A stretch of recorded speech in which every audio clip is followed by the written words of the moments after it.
रहे हैं अपना बिहार। मैं हूं आपके साथ सुकन्या सिंह और सबसे पहले इस वक्त की बड़ी खबर आपको बताएं, जहां बिहार विधान परिषद के सभापति कोरोना पॉजिटिव हुए हैं। अवधेश नारायण सिंह हुए पॉजिटिव। सभापति का परिवार भी कोरोना की चपेट में है। पत्नी और पुत्र भी कोरोना से संक्रमित हो गए हैं। तो इस वक्त की बड़ी खबर आपको बता रहे हैं, जहां सुबह से ही हम जिक्र कर रहे हैं कि बिहार में कोरोना के मामले लगातार बढ़ते जा रहे हैं और पटना में स्थिति भयावह बनी हुई है। लेकिन इन सब के बीच बिहार विधान परिषद के सभापति कोरोना पॉजिटिव हो गए हैं। बता दें कि अवधेश नारायण सिंह कोरोना पॉजिटिव हुए हैं, साथ ही उनका परिवार भी कोरोना की चपेट में है। पत्नी और पुत्र भी कोरोना से संक्रमित हो गए हैं। इस वक्त की बड़ी खबर आपको बता रहे हैं, जहां बिहार में कोरोना के मामले लगातार बढ़ते जा रहे हैं, वहीं अब बिहार विधान परिषद के सभापति कोरोना पॉजिटिव हो गए हैं। अवधेश नारायण, जी हां, अवधेश नारायण सिंह कोरोना पॉजिटिव हुए हैं। साथ ही उनकी पत्नी और पुत्र में भी कोरोना संक्रमण की पुष्टि हो गई है।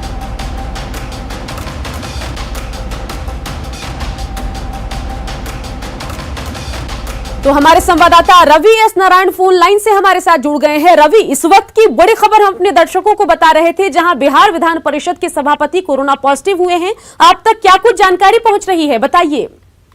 जी बिल्कुल, देखिए ये कंफर्म है खबर की अभी से थोड़ी देर पहले उनको जब तबीयत खराब हुई थी पिछले दिनों से, तो रिपोर्ट आई और पाए गए हैं उनकी तबीयत। उनको कहा जा रहा है कि खांसी और जो है और हल्की जो है वो बुखार भी है। और सिर्फ सभापति नहीं, सभापति के परिवार में कहा जा रहा है कि उनकी पत्नी है, उनके जो पुत्र हैं और उनके साथ जो पीए हैं, उनके साथ में जो रहते हैं, उन 4 लोग जो और हैं, उन सबों को कोरोना पॉजिटिव पाए गए हैं। और अभी से थोड़ी देर में जो जानकारी मिल रही है कि एम्स जाने वाले हैं वो अपने इलाज के लिए। जी बिल्कुल, इसके अलावा एम्स वो पहुंचेंगे, वहां अपना इलाज कराएंगे। लेकिन ये बताइए कि क्या उनका सैंपल ले लिया गया, उसकी रिपोर्ट आ गई, उसमें कोरोना की पुष्टि हो गई? जी बिल्कुल, और कहा जा रहा था कि पिछले 2 दिनों से उनकी तबीयत थोड़ी नासाज लग रही थी। उनके जब लक्षण पता चले तो उनकी जांच की गई और जांच करने के बाद जो है वो आज लगभग 1 घंटे पहले उनके जो रिपोर्ट आई है वो पॉजिटिव पाई गई है उनके पूरे परिवार में। और जिस ढंग से देखिए पटना में लगातार मामले बढ़ रहे हैं और उसके बाद विधान परिषद के जो सभापति का पॉजिटिव और पूरे परिवार का पॉजिटिव आना जो है वो एक बिल्कुल रवि, लेकिन इन सब के बीच एक और बड़ा सवाल ये उठ रहा है कि पिछले कुछ दिनों में वो किन किन लोगों के संपर्क में आए। खबर है कि 4 दिन पहले उन्होंने एमएलसी को शपथ भी दिलाई थी। ऐसे में क्या माना जा रहा है, कौन कौन से ऐसे वीवीआईपी हैं जो उनके संपर्क में हो सकते हैं, या उनको भी अब अपने सैंपल का जांच करवा लेना चाहिए? जी बिल्कुल, और सबसे बड़ी खबर है दिन वो वहां पे शपथ करा रहे थे, वहां पे सभापति थे और सभापति के में मुख्यमंत्री नीतीश कुमार बैठे हुए थे। उनके दूसरी तरफ जो है वो विधानसभा अध्यक्ष जो है वो विजय चौधरी बैठे हुए थे। डिप्टी सीएम जो है वो बैठे हुए थे। तमाम लोग जो है एक दूसरे के अगल बगल में ही वहां पे बैठे हुए थे और उन लोगों के जो है शपथ ग्रहण कराया गया। हालांकि जो एमएलसी शपथ से उनकी दूरी काफी थी, उन लोगों के कोई संपर्क में नहीं थे, काफी दूरी से जो शपथ ग्रहण चल रहा था। लेकिन उस मंच पे नीतीश कुमार है जो सीएम है, वो सभापति है, विधानसभा अध्यक्ष है, वो सारे एक रो में ही बैठे हुए थे। तो सवाल उठता है कि नीतीश कुमार जो है वो भी ठीक बगल में बैठे हुए हैं। तो अब संभावना ये जताई जा रही है कि सारे लोगों को पॉजिटिव जांच शायद हो। बिल्कुल रवि, उसी शपथ ग्रहण की तस्वीर भी हम अपने दर्शकों को दिखा रहे हैं। साथ ही दूसरे विंडो में ग्राफिक्स इस पूरी खबर से जुड़ी भी बता रहे हैं। बड़ा मामला है और अब देखना होगा कि जो लोग उनके संपर्क में आए हैं उनका सैंपल जांच कब होगा, और जब उनका सैंपल जांच होगा तो उसकी रिपोर्ट क्या कुछ आती है।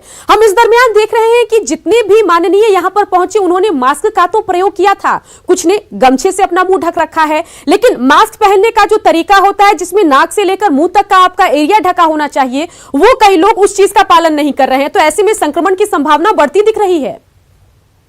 जी बिल्कुल, और देखिए ये लगातार हिदायत दी जा रही है, लोगों से अपील की जाती रही है कि कहीं पे भी जाएं, किसी भी सार्वजनिक जगह पे जाएं, लोगों से मिले तो मास्क पहने। हालांकि कई माननीय जो है वो मास्क जरूर पहने। चलिए आगे देखना होगा कि इस खबर की क्या कुछ जो है मायने निकल कर आते हैं। देखना होगा कि कौन कौन से माननीय जो हैं संपर्क में आए हैं, आगे उनके सैंपल की जांच कब होती है। बढ़ते आगे, जहां बिहार में बढ़ते कोरोना के मरीज, बिहार में लगातार मामला बढ़ रहा है कोरोना का, और ऐसे में 349 नए मरीज सामने आए हैं। बिहार में कुल संक्रमित मरीज 11,460 हो चुके हैं। सहरसा में 53, मुजफ्फरपुर में 44 मरीज मिले हैं। गया में 34, सारण और पटना में 24 मरीज मिले हैं। वहीं अगर पश्चिम चंपारण की बात करें तो यहां 21, नालंदा में 19 मरीज मिले हैं। इलाज के बाद 8,211 मरीज ठीक भी हुए हैं।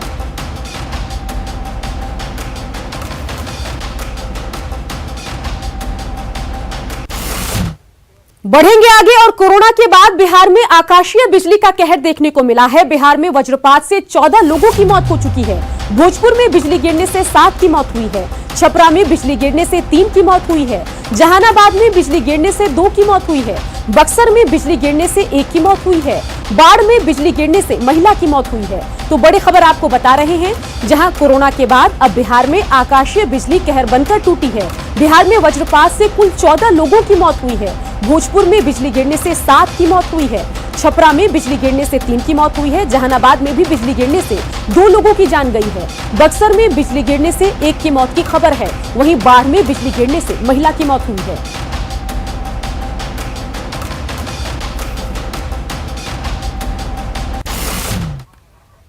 पटना में भारी बारिश से कई इलाके जलमग्न हुए। कुछ घंटों की बारिश के बाद जल जमाव सड़कों पर कई फीट तक पानी भर गया और बारिश के बाद मंत्री आवास में भी पानी देखने को मिल रहा है। तो अहम खबर पटना से आपको बता रहे हैं, जहां भारी बारिश से कई इलाके जलमग्न हुए। बता दें कि ये बारिश सिर्फ कुछ घंटे की हुई, लेकिन इसके बाद सड़कों से लेकर मंत्री आवास तक जल जमाव का नजारा देखने को मिला। और वो पुरानी तस्वीर जब पटना पूरा जलमग्न हो गया था, वो आम लोगों के जहन में एक बार फिर से ताजा हो गई। चलिए सीधा रुख करते हैं पटना का, जहां गांधी मैदान से संवाददाता रजनीश हमारे साथ जुड़ गए हैं। रजनीश, हम तस्वीरें देख रहे हैं जहां कुछ ही घंटों की बारिश में पटना की सड़कें जलमग्न है और ऐसा लग रहा है कि मंत्री आवास में भी जल जमाव की स्थिति हो सकती है। आप तक क्या कुछ जानकारी है, बताइए।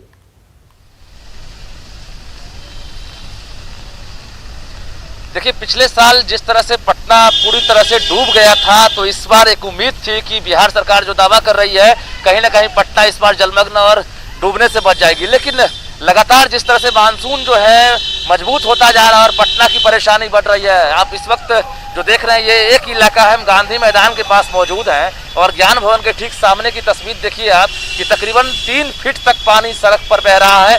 बारिश महज 1.5 घंटे की हुई है और राजधानी पटना के आम से लेकर खास इलाकों में तमाम जगहों पर यही तस्वीरें देखने को मिल रही है। यानी मंत्री, विधायक से लेकर आम लोग इस पानी की मुसीबत को झेलने को मजबूर है, जबकि नगर विकास विभाग और जो भवन निर्माण है, तमाम विभाग, पथ निर्माण, तमाम विभागों ने इस बार दावा किया था कि सीवरेज सिस्टम बेहतर हो जाएगा, नाली निर्माण कर लिया जाएंगे।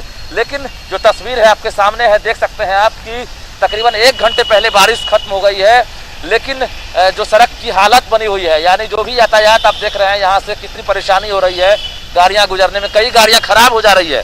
हम कई रोड का लगातार मुआयना कर रहे हैं, लेकिन तस्वीरें आपके सामने है। तो निश्चित रूप से नगर निगम के जो दावे है रजनीश, ये तो तस्वीर है पटना की सड़कों की, लेकिन मंत्री आवास का क्या कुछ नजारा है, जानने के लिए एक बार फिर से रुख करते हैं संवाददाता रवि एस नारायण का, जो मंत्री आवास के सामने से हमारे साथ जुड़ गए हैं। रवि, क्या कुछ स्थिति है, ये जरा बताइए। ये सुकन्या, सबसे पहले तस्वीरों के जरिए हम आपको दिखाते हैं कि तस्वीर जो है वो कैसे बोल रही है कि ये अभी हम खड़े हैं नंदकिशोर यादव जो पथ निर्माण मंत्री हैं, और ये उनके घर के जो ये आवास है उनका ये नज़ारा है। और ज़रा देखिए कि घुटने भर जो पानी है वो पूरे आवास में भरा हुआ है। लगातार जो है वो मंत्री की बैठक चल रही है, यहाँ पे समीक्षा हो रही है, नगर विकास मंत्री हो, सचिव हो, तमाम जो है वो दलीलें दी जा रही हैं। लेकिन उसका जो असर है उन तस्वीरों में ज़रा देखिए। यहाँ पे नंदकिशोर यादव की जो गाड़ियाँ हैं वो लगभग पानी में जो है वो घुसी हुई हैं। इनके यहाँ पे जो बाइक आप देख सकते हैं कि बाइक आधी जो है वो पूरे डूब गई है। ये जो अंदर की तस्वीर है, ज़रा सोचिए कि और निचले जो इलाके हैं पटना के, उनका क्या हाल होगा। तो ये है सिर्फ 2 घंटे की बारिश में, यहाँ पे पिछले 2 घंटे बारिश हुई है और 2 घंटे की बारिश का ये जो तस्वीर है, ये जो नज़ारा है वो आप देख रहे हैं। जी बिल्कुल, रवि, सवाल यही है कि 2 घंटे की बारिश में अगर स्थिति पटना की ये है, मंत्री आवास के हालात ये हैं, तो आगे जब खुलकर बारिश होगी, कई दिनों तक बारिश चलेगी, तब स्थिति क्या कुछ होगी। और ऐसे में देखना होगा कि बिहार सरकार के मंत्री या नेता जो बातें करते हैं कि इस बार पटना नहीं डूबेगा, उन दावों में कितनी हकीकत है। रजनीश, पटना की सड़कों की तस्वीर आप इससे पहले दिखा रहे थे, क्या वहां पर कुछ लोग मौजूद हैं? उनसे जरा हो सके तो बातचीत कीजिए।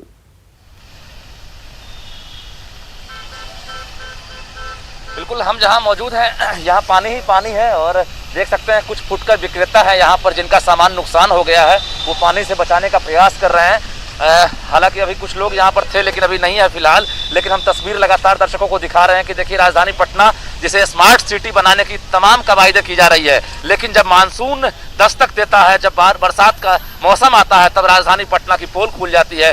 और अगले 72 घंटे बिहार के लिए नहीं बल्कि पटना के लिए सबसे बड़ी चुनौती बनने वाली है, क्योंकि मौसम विभाग ने अलर्ट जारी कर दिया है कि भारी बारिश की संभावना है।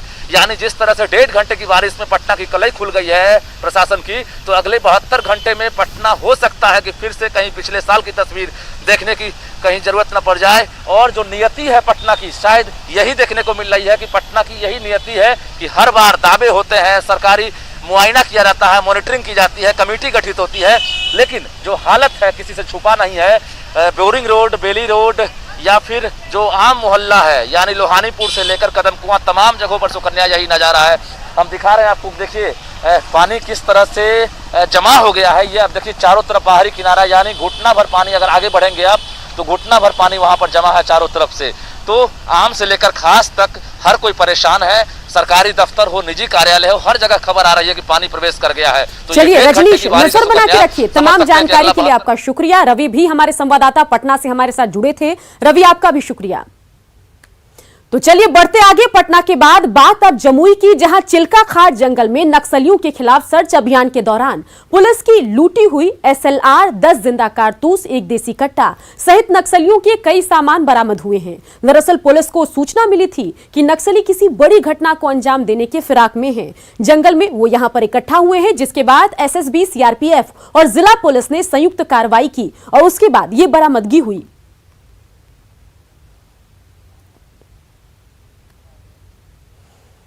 और इन सब के बीच एक खबर जो लगातार सुबह से ही सुर्खियों में है, वो ये है कि LJP कांग्रेस के संपर्क में है। तो LJP के कांग्रेस के साथ आने पर अजय कपूर का बयान सामने आया है। LJP के बारे में हाईकमान का फैसला अंतिम होगा। ज्यादा लोग लड़ते हैं तो आएगी मजबूती। पार्टी की तैयारी पर सवाल उठाने पर कहा कि कमी है तो पूरा करने की कोशिश करेंगे। कांग्रेस के बिहार सह प्रभारी हैं अजय कपूर, जिनका LJP को लेकर यह बयान सामने आया है। अजय कपूर ने अभी कांग्रेस के राज्यसभा सांसद अखिलेश सिंह से मुलाकात की है। मीटिंग में उपेंद्र कुशवाहा जो कि RLSP के अध्यक्ष हैं, वो भी मौजूद थे। आइए इनसे बात करते हैं। अखिलेश जी से आपने मुलाकात की है। अखिलेश सिंह ने तो साफ साफ शब्दों में कल वर्चुअल मीटिंग में सवाल उठाया कि अभी हमारी जो बूथ कमेटी नहीं बनी है, प्रखंड कमेटी नहीं बनी, जिला स्तरीय कमेटी नहीं बनी है और संगठन शिथिल है, ऐसे शिथिलता में काम कैसे होगा? उसमें इनर्जाइज करने की जरूरत है। नहीं, इसमें जहाँ पर कोई कमी होगी उसे पूरी करेंगे। हम लोग खुद देख रहे हैं, मैं पूरे नॉर्थ बिहार में खुद देख रहा हूँ कि कहीं पर भी कोई प्रखंड अध्यक्ष खाली ना हो और कोई भी ऐसा बूथ कमेटी नहीं है। हमारे नेता, हमारे महासचिव आदरणीय गोयल साहब और ये 10 दिन के लिए बिहार जा रहे हैं। एक एक हम लोग जिला, एक एक कॉन्स्टिट्यूंसी, एक एक बूथ, एक एक प्रखंड बिल्कुल बनेगा, ताकत के साथ काम करेगा और कांग्रेस जन ताकत के साथ लड़ाई लड़ेगा और चुनाव लड़ेगा। क्या LJP के लोग आपसे संपर्क में है? LJP को अपने पाले में लाने की कोशिश की जाएगी एक मजबूत गठबंधन बनाने के लिए? देखिए, हाईकमान का क्या निर्णय है मुझे इसकी जानकारी नहीं है। अखिलेश भाई साहब को क्या पता है, मुझे जानकारी नहीं है। लेकिन कांग्रेस पार्टी अपना प्रदर्शन मजबूती के साथ करेगी और सब लोग इस बार वहाँ पर कांग्रेस की तरफ देख रहे हैं, वहाँ की जनता कांग्रेस की तरफ देख रही है और अच्छा नतीजे वहाँ पे आएंगे। LJP को साथ लाया जाए तो मजबूती मिलेगी, गठबंधन और मजबूत होगा। देखिए, सब लोग जब ज़्यादा लोग लड़ते हैं तो अपने आप गठबंधन मजबूत होता है, लेकिन ये हाईकमान के निर्णय हैं, इसमें हम लोग इसमें कोई टिप्पणी नहीं कर सकते। एक सवाल है, लगातार चूंकि गठबंधन के भीतर अभी भी फेस को लेकर के कुछ तय नहीं है कि तेजस्वी यादव होंगे या कौन चेहरा होगा, क्या आगे संभावना बनती दिख रही है? ये सब हाईकमान और सब गठबंधन तय करेगा। अभी इसमें बैठकें चल रही हैं, धीरे धीरे समय के साथ आपको सब पता चलेगा। बहुत बहुत धन्यवाद। तो अजय कपूर जो कि सह प्रभारी हैं कांग्रेस के, उनकी तरफ से कहा जा रहा है कि आने वाले दिनों में सब कुछ तय होगा और इस बात का फैसला होगा कि किसके नेतृत्व में चुनाव लड़ा जाएगा। लेकिन एलजेपी के अपने खेमे में आने के बारे में उनकी तरफ से कहा जा रहा है कि अगर ज़्यादा लोग आते हैं तो निश्चित रूप से ताकत ज़्यादा बढ़ेगी। कैमरामैन अपू पाठक के साथ अमितेश, न्यूज़ 18 दिल्ली। और इन सब के बीच महागठबंधन में कोऑर्डिनेशन कमेटी बनाने को लेकर पूर्व सीएम जीतन राम मांझी का अल्टीमेटम खत्म होने के बाद वे कभी भी बड़ा फैसला ले सकते हैं। वहीं मांझी की बार बार अवहेलना के बाद हम और आरजेडी खुलकर आमने सामने आ गए हैं। हम प्रवक्ता दानिश रिजवान ने कहा कि मांझी जल्द ही बड़ा फैसला लेंगे जिससे गठबंधन की नींव हिल जाएगी। वहीं आरजेडी नेता मृत्युंजय तिवारी ने कहा कि आरजेडी को कोई धमकी नहीं दे, मांझी को गठबंधन में बहुत इज्जत मिली है। वहीं दोनों के आपसी तनातनी के बीच बीजेपी ने मांझी का एक बार फिर से एनडीए में स्वागत किया है। जो निर्णय लेंगे, और हमें लगता है कि कुछ वक्त और का इंतजार है। जो भी निर्णय होगा, जो निर्णय हमारे नेता श्री जीतन राम मांझी जी लेंगे, वो निर्णय महागठबंधन की नींव को हिलाकर रख देगा। जो सपना पालकर कुछ लोग घूम रहे हैं ना कि हम मुख्यमंत्री होंगे, उनका सपना चकनाचूर हो जाएगा। आरजेडी पर कोई प्रेशर पॉलिटिक्स करे वो भी हम उचित नहीं समझते हैं। आज जीतन बाबू मांझी जी के पुत्र को आरजेडी के कोटे से बिहार विधान परिषद में भेजा गया, तो निश्चित तौर पर एनडीए में अगर कोई भरोसा जताता है, कोई आता है, तो भाई हमारी विचारधारा में, हमारी नीतियों में विश्वास, हमारे नेता में किसी को भरोसा हो तो किसी को इतराज क्या हो सकता है। सरकार की लापरवाही की वजह से लोहानीपुर मध्य विद्यालय का जर्जर भवन अचानक ध्वस्त हो गया। घटना के बाद स्कूल के शिक्षकों में दहशत का आलम है। साथ ही सरकार के प्रति नाराजगी भी देखने को मिल रही है, क्योंकि महीनों पहले सूचना देने के बाद भी भवन को तोड़ने का प्रयास नहीं हुआ। मौके का जायजा लिया संवाददाता रजनीश कुमार ने। लोहानीपुर मध्य विद्यालय का जर्जर भवन अचानक ध्वस्त हो गया, जिससे बड़ा हादसा होते होते टल गया। इस वक्त हम विद्यालय कैंपस में मौजूद हैं और देखिए पूरा का पूरा जो बिल्डिंग है किस तरह से ध्वस्त हुआ है। लोगों ने जोरदार धमाके की आवाज सुनी थी और देख सकते हैं कि किस तरह से ये कहीं ना कहीं हर बार इसमें बूथ बनाया जाता था, यानी यहाँ पर चुनाव भी होता था, बच्चे बगल में पढ़ाई भी करते थे। ये कैंपस है जहां पर बच्चों की किलकारियां गूंजती थी, बच्चे खेला करते थे। हालांकि कोरोना काल है, एक तरह से कहिए कि ऊपर वाले की मेहरबानी रही कि बच्चे नहीं थे और देर रात ये घटना हुई है, जिसकी वजह से कोई हादसा नहीं हुआ है। लेकिन आप देख सकते हैं एक लापरवाही किस तरह से बढ़ती गई है। यानी स्कूल प्रशासन ने महीनों पहले शिक्षा विभाग को सूचना दे दी थी, जिला शिक्षा पदाधिकारी को, बावजूद कोई कार्रवाई नहीं हुई। अपने अधिकारियों को कि इसमें संचालित नहीं हो सकता है, और जो भी भवन का जो समस्या था, जो जर्जर था, उसकी भी सूचना हम लोग सूचना दी थी। हाँ, सूचना। क्या भवन तोड़ने का कोई काम नहीं किया गया? नहीं, कोई काम। ये रास्ता है जो आप देख रहे हैं ना, जहाँ पे छज्जा गिरा है, ये रास्ता, इसी रास्ते से हम लोग आना जाना करते हैं। तो एक डर सा हो गया है कि अब हम लोग कभी भी, अभी बाकी भी जो वो गिरा नहीं है बिल्डिंग, उसमें भी डर है कि ये अगर गिर गया तो क्या होगा। हम लोग के साथ खिलवाड़ कर रही हैं। इसको यहाँ बिल्डिंग बनना चाहिए, नई बिल्डिंग बनना चाहिए, और मलबा को जल्द से जल्द पटना के डीएम साहब को आदेश दें और इसको बनवाएं। ये भी कभी भी गिर सकता है। तो निश्चित रूप से जो शिक्षक हैं वो बता रहे हैं कि शिक्षा विभाग के अधिकारियों को लिखित सूचना दे दी गई थी कि स्कूल जर्जर है, भवन जर्जर है, बावजूद अब तक कार्रवाई नहीं हुई। नतीजा देर रात अचानक पूरा का पूरा बिल्डिंग ध्वस्त हो जाता है। ये तो संयोग कहिए कि बच्चे स्कूल में नहीं थे, घटना दिन में नहीं हुई, वरना भगवान ही मालिक होते। कैमरामैन मनीष जुनेजा के साथ रजनीश कुमार, न्यूज़ 18 पटना। नालंदा में पिछले 3 दिनों में करीब 150 कोरोना के नए मरीज मिले हैं। जिले में कोरोना मरीजों का आंकड़ा 325 पहुंच गया है। बावजूद इसके लोग ना मास्क लगा रहे हैं और ना ही सोशल डिस्टेंसिंग का पालन कर रहे हैं। बस, ऑटो और दूसरी गाड़ियों में लोगों को इस कदर भरा जा रहा है जैसे नालंदा से कोरोना खत्म हो गया हो। कैमूर में कोरोना वायरस के कारण सरकारी स्कूल बंद हैं। ऐसे में बच्चों की पढ़ाई बाधित हो रही है। बिहार सरकार भले ही डिजिटल शिक्षा देने का आदेश जारी कर चुकी हो, लेकिन अधिकांश बच्चों के घर स्मार्ट मोबाइल या टीवी नहीं है। ऐसे में बच्चे झूला झूलने, मवेशी चराने में समय बिता रहे हैं और स्कूल खुलने का इंतजार कर रहे हैं। वहीं अभिभावक भी बच्चों की पढ़ाई को लेकर चिंतित दिखाई दे रहे हैं, जबकि स्कूल के प्राचार्य बताते हैं कि सोशल डिस्टेंसिंग का पालन करना है और पढ़ाई करने की व्यवस्था फिलहाल ताजा स्थिति में नहीं है। स्कूल बंद है तो अभी तुम लोग क्या क्या काम करते हो? मौका मिलने पर हम लोग मछली भी मार सकते हैं, झूला भी झूल सकते हैं। स्कूल बंद रहता है तो ये भैंस भी चराता है? भैंस से हाँ चराते हैं। अच्छा, आप पढ़ाई वढ़ाई करता है घरे? हाँ, हैं? हाँ पढ़ाई करते हैं। ऑनलाइन पढ़ाई होता है तो कर लेते हो? नहीं मोबाइल है ये नहीं तो पढ़ाई कैसे करेंगे। दूरदर्शन कार्यक्रम में पढ़ाई होती है पर चाहे जो भी हो, लेकिन हम लोग कुछ बच्चों से संपर्क तो कहे कि सर टीवी खरीद दीजिए, टीवी नहीं है हम लोग के यहाँ। अच्छा, तो समस्या तो है, टीवी रहेगी तभी तो पढ़ेंगे। अच्छा, और मोबाइल? मोबाइल भी नहीं, महंगी मोबाइल सब जो है एंड्रॉयड मोबाइल कहाँ सबके पास है, यहाँ तो ऐसे BPL वाले सब हैं। अच्छा, सब गरीबी है, गरीबी देखा के 99% लोग गरीबी देखा के नीचे। अच्छा, आप मानते हैं कि जो है लॉकडाउन के दौरान बच्चों का शिक्षा बाधित हो रही है? बाधित बिल्कुल है। लगातार चलता रहेगा खबरों का सफर, देखते रहिए News 18 बिहार झारखंड।